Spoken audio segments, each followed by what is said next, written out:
Hey folks, Dave from Nerdarchy, for nerds, by nerds, and I'm hanging out with Rich Lescouflair, and we are going to be talking about why science fiction is just fantasy.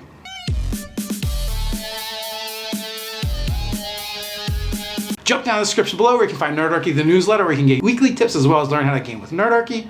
Again, I'm here at Gen Con with Rich, and we're talking about science fiction and fantasy and why they're really the same thing. Where can people find you? Well, actually, right now we are on DriveThruRPG. You can take a look and find our core manual and all of our supplements for sale on PDF.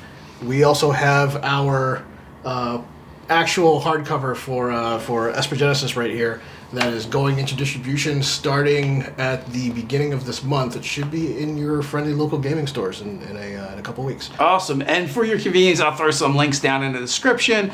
So we're going to discuss science fiction and fantasy and why they're really the same thing. I find that science fiction and fantasy, a lot of it comes from the same source. I get inspired by both. Usually I'll read a great novel, whether it be science fiction, whether it be fantasy. If I read a good fantasy novel, I can think, hey, maybe this fantastical thing could be something in a science fiction game. Personally, I think the only difference between science fiction and fantasy is where fantasy is sort of like a magical thing. Science fiction is still something, grand and magical that we could imagine ourselves going into in the future. So, science is one of those things that's completely undefined, and that's what I love about it. It's what is the quote? Magic is just another form of science we don't understand yet. Exactly. Exactly. Horribly paraphrasing. Yeah, exactly. Back in the day when you had people out there that were absolute geniuses and they experimented on things and they came off with wondrous things that people thought were magic or witchcraft or like if you look at popular tropes like and shows like Star Trek, the original series, and they had their communique where they're flipping it open, and we eventually had that, and we were past that now, right? Yep. Or even the next gen where they're tapping the thing and talking, right? That's literally just Bluetooth. Yeah, exactly. So this topic kind of came up because I was like, I was talking about the core manual for Esper Gensis, which I just picked up here at Gen Con today, so I can't wait to get into it. It's got fabulous art in there, and for whatever reason I had the misconception that it was more like science fantasy than science fiction. Well, you're like, well, no, not really. I'd consider it science fiction, and the reason why I guess I thought that is because it's compatible with 5th edition Dungeons and Dragons. So instantly I had D&D on my brain, and I'm like, well, D&D is fantasy, so it must be fantasy. And also too, we were talking a little bit because I'm always like, when you guys ask, you're like, hey, how do I play this thing with Dungeons and Dragons? I'm like, there's a system that does that. Why don't you use that? or why don't you use a generic role-playing system? I'm definitely not one for like retooling everything, but that's kind of what you had to do here, and put them together. So it's another avenue for you folks to go. So when you were taking the mechanics for 5e D&D, and slapping the science fiction chassis on it, what was like the process for that? The very first thing, actually, the funny thing about this discussion that we had to do was we had to strip the fantasy out. 5e is one of those systems, especially for 5e has a lot of fans. So, for all your fans out there that play 5th edition, that play Adventurers League and love the fantasy stuff, they understand that even though it's elves and dragons and everything, the system itself was made to play a game. It was made to be fast and exciting and fun and have like so many different options to use. And that's what I enjoyed about 5e. It kind of brought my old feels for D&D back. So when we were adapting it to sci-fi, we didn't want space goblins and space elves and things like that. So we created a whole new set of alien races, and we said, okay, what can we do to make a really cool sci-fi game that everybody can look at and recognize all the tropes for sci-fi fans and not mess up what 5e is, not mess up the core of what it is. It's and that I think that's what people were looking for. People were sure there are systems out there that are sci-fi systems, but people don't like playing those systems. They already know 5e, they enjoy playing 5e, so to give them two things that they love in the same package, Yeah, and like that part I get, and I've always got, and it's like they just what people are really saying is they don't want to learn a new RPG system, no matter how wonderful they may or may not be. It's just like I know how to do this thing now. Can I do this thing in another way? So for someone who goes and plays Esper Gensis, when they dive into that game, will they pretty much just know all the rules? Well, not all of them. Obviously, you still have. You have rules that are, upgraded for advanced weapons from the future. Starship combat, which is, if you know how combat generally works, you can pick up the rules really easy. That's another thing that we wanted was, for 5e gamers. They can pick up the book and go through it, and even though the rules are new, they can look at it and say, well, I know what this is. It just adapted differently to something. The other cool thing is, yes, okay, you do have your game systems where you can learn a new game system to play a sci-fi game. The one thing we were really excited about with Esper Gensis was that we made it a sci-fi game that's still compatible with the fantasy. So you got a whole universe out there. You got a whole galaxy out there. There could be anything on any planet that you land on. So if you want to pull out a D&D book or something from Kobold Press or anything like that, we left the system integrated enough to where you can plug in anything and it'll work. So they could land in, Kryn from Dragonlance or Greyhawk or Forgotten Realms, Faerun, Eberron, any of those places, and everything will kind of mesh together. And everything will mesh together, and everything should work well together. You just incorporate the couple of new weapon properties and the and the rules for ships and the way that the crews work, and everything else falls into place. We were making a joke actually recently at the booth about giants with machine guns. Can you do it? Sure, it'll work. And, some big bullets. Yeah. Now, for a GM or dungeon master who's starting out and they want to start tweaking their own campaigns and start adding science fiction to it, do you have any advice you would give them? I would say start with the actual science fiction setting and book itself. And then work backwards. That's probably usually the most fun. The other thing I wanted to do, which is I thought was very important, was that a lot of people forget that D&D has a setting. It has an incorporated setting. It has elves and dwarves, and it has like a whole fantasy thing that pretty much came from Lord of the Rings and things like that. So the sci-fi needs the same thing. So I kind of borrowed from a lot of my favorite sci-fi stuff, generated like a core setting that people can use, and the whole concept of espers and the ships and the crucibles kind of melds into that.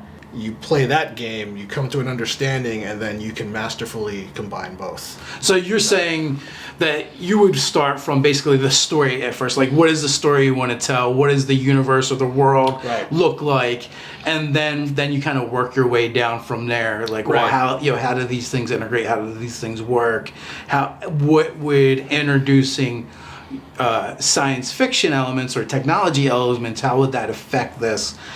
Did you find it tough meshing the 5e rules with that stuff? Not surprisingly, no. We thought we were going to run into a few more interesting problems than we have.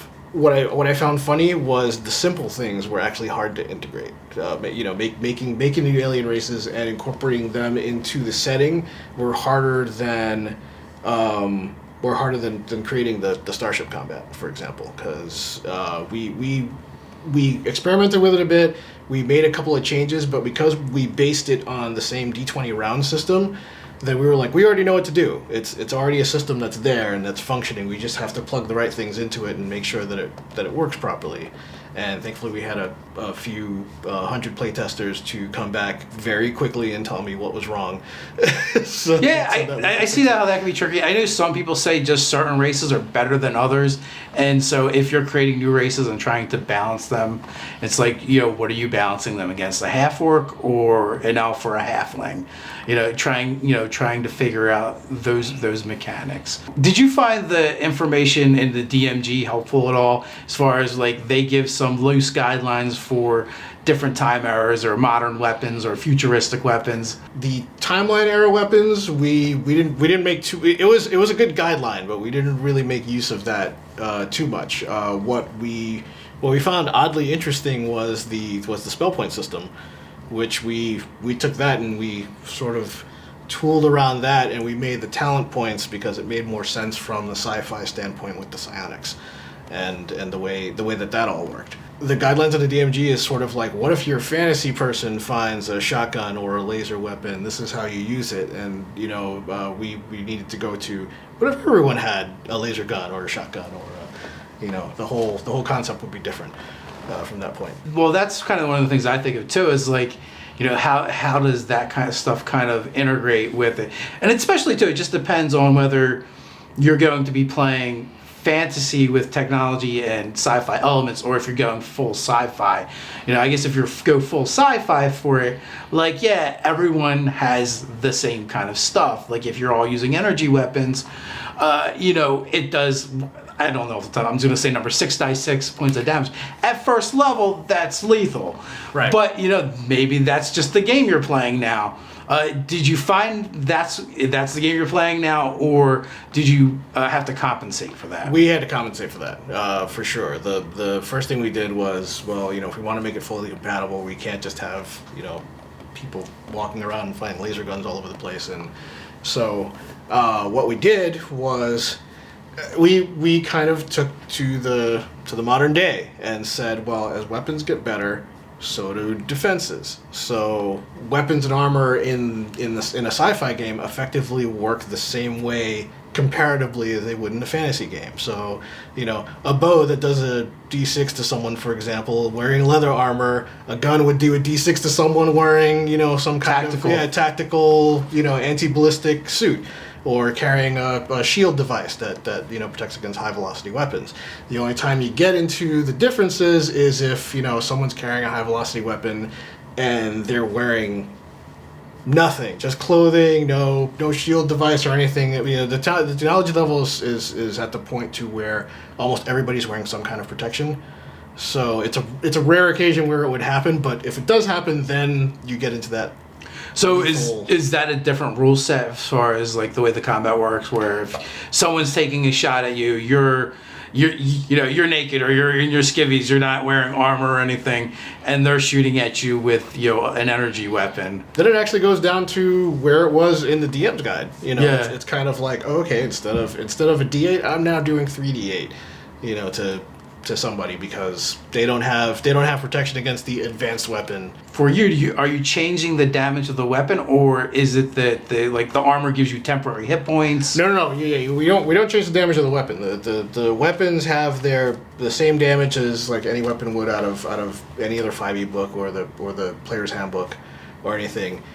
It's more scenario based. So the weapon property is what would say, you know, hey, if this person has absolutely no defenses at all and you shoot them, you do an extra die of damage, or you do an extra 2 dice of damage on that point. But the base weapon stat, because this is the sci-fi universe that you're living in, has that base stat, so no one has to worry about it. That is what it is on everybody's sheet. It's simple. Yeah. So now I bring that up because if you're thinking about adding sci-fi elements to your D&D game, these are the kind of things that you're going to have to think about. How is those modern weapons going to interact with defenses? You know, comparatively speaking. Yep. You know, you're going to go one of two ways. Like you said, well, the defenses get better, so really it's kind of the same. Or you're going to go, well, the defenses never did catch up, and you're playing a really lethal game, and it's going to be grittier and more realistic. You know, if you get shot, you die. It's generally how it goes. But you've leaned into the fact that no, hit points are an abstraction, and when you have the right gear and protection, you know, it just carries through to that abstraction. Yeah, I figure if you find yourself on like a military vessel or something like that, and you find like a high-powered automatic rifle that burst fires everywhere, most likely you're also going to find that really cool tactical, you know, heavy trooper armor that can mitigate a lot of the damage from it. Excellent. So, any last tips before we go? Yeah, actually, I would recommend if you're doing science fiction and you're doing fantasy. But that was actually probably my first tip is learn a little bit of both. To do an analogy, if it's like how do I incorporate Battlestar Galactica in my Lord of the Rings game? Well, it's like, well, you got to watch them both first before you understand what to do. That's really, as far as sci-fi and fantasy, my recommendation. But most of the time, if you're a sci-fi fan, you're probably going to be able to mesh and meld and create your own setting anyway, even if it's an amalgam of the two, because again, it's a role-playing game. You know, a lot of the stats and a lot of everything is amorphous. It's really your decision as to what affects what. Excellent. So I want to thank you for hanging out with me today here. Before we go, you want to tell people where they can find you once again? Yep, sure. We are, actually the site for the game is espergenesis.com. We also have a Facebook group. We have a organized play campaign called the Crucible Core, which you can find on the Esper Gensis website. You can find the core manual in your stores soon, which will be followed up by the threats database, which should be coming out in a couple of months. And all these things are also available on DriveThruRPG.com. With that, if you guys have any tips or any questions you want to ask about science fiction and fantasy, combining the two, you can put them down in the comments below. While you're at it, don't forget to like, share, and subscribe. And until next time, stay nerdy.